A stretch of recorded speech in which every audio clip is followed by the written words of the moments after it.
Estás escuchando un devocional del reto Mujer Verdadera 365 Canónico. Día 314. Hechos capítulos 4 al 5. Escrito por Laura González de Chávez, leído por Susana Decano. El libro de Hechos muestra el poder del Evangelio en la vida de las personas y el poder del Espíritu para avanzar la obra. Los apóstoles predicaban a Cristo, su vida, muerte y resurrección sin temor a las consecuencias y con el poder del Espíritu Santo. Y dieron muerte al autor de la vida, al que Dios resucitó de entre los muertos, de lo cual nosotros somos testigos. Hechos capítulo 3, versículo 15.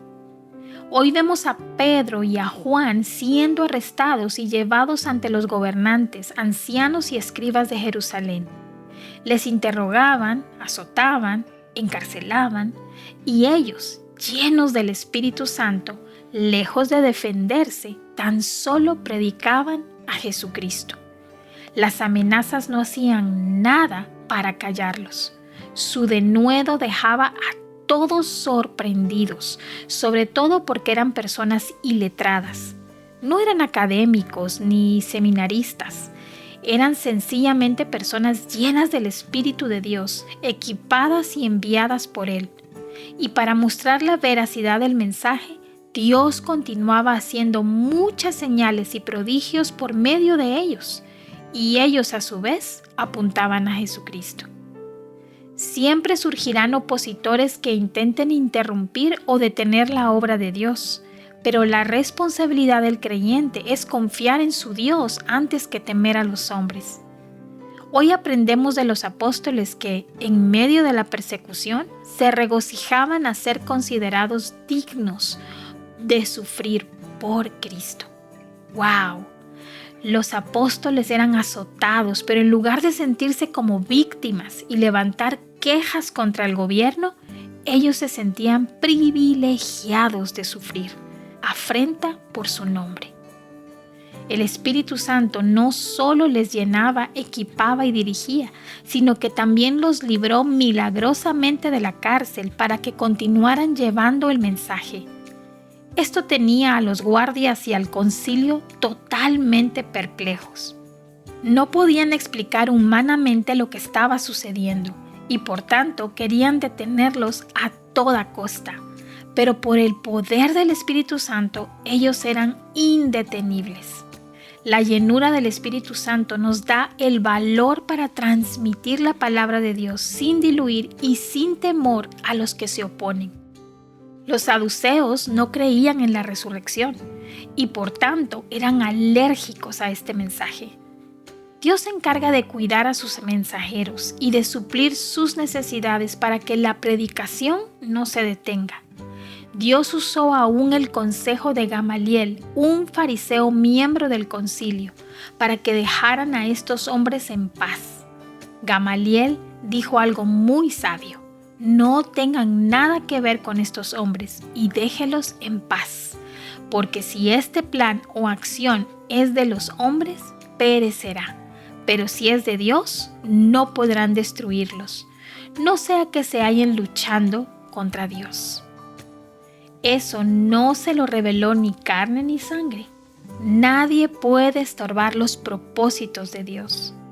Aún desde la eternidad yo soy, y no hay quien libre de mi mano. Yo actúo, ¿y quién lo revocará? Dice Isaías capítulo 43, versículo 13. ¿No trae paz a tu corazón esta promesa? Siempre tendremos personas que se oponen al mensaje del Evangelio y harán todo por obstaculizarlo. Pero Dios tiene testigos fieles y llenos del Espíritu, dispuestos a llevar el mensaje a donde Dios lo mande. Su obra no se detiene. Dios no nos necesita, pero es un privilegio ser parte de lo que Él está haciendo. ¿Estás dispuesta a ir donde Él te envíe y sufrir por el Evangelio? Toda la historia es parte del plan predeterminado de Dios. Se presentaron los reyes de la tierra y los gobernantes se juntaron a una contra el Señor y contra su Cristo, porque en verdad en esta ciudad se unieron tanto Herodes como Poncio Pilato, junto con los gentiles y los pueblos de Israel, contra tu santo siervo Jesús, a quien tú ungiste, para hacer cuanto tu mano y tu propósito habían predestinado que sucediera. Hechos capítulo 4 versículos 26 al 28. Fue parte del plan eterno de Dios el hacer que todos se pusieran contra Jesús para llevarlo a la cruz. Pero este hecho no exime de culpa a los hombres.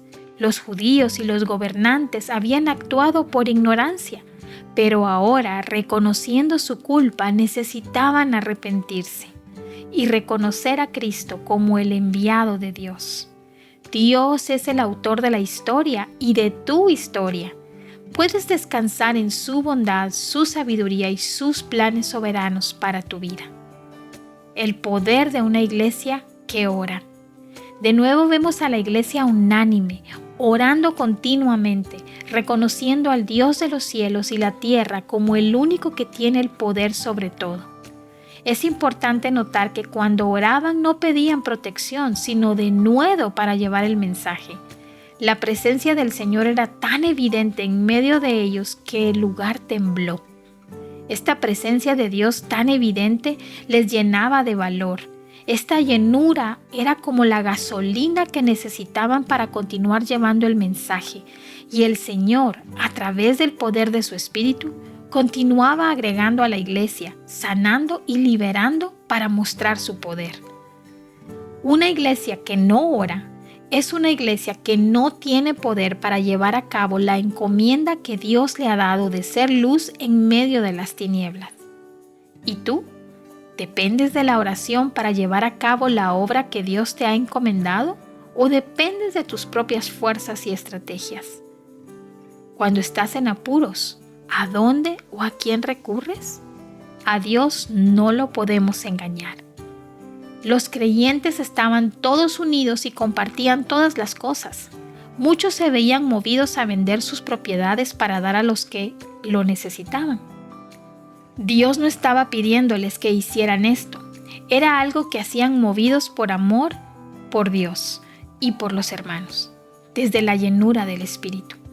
Ananías y Zafira formaban parte de esta iglesia primitiva y aparentemente se vieron movidos a ofrendar, quizás al ver que los demás lo estaban haciendo y vendieron una propiedad.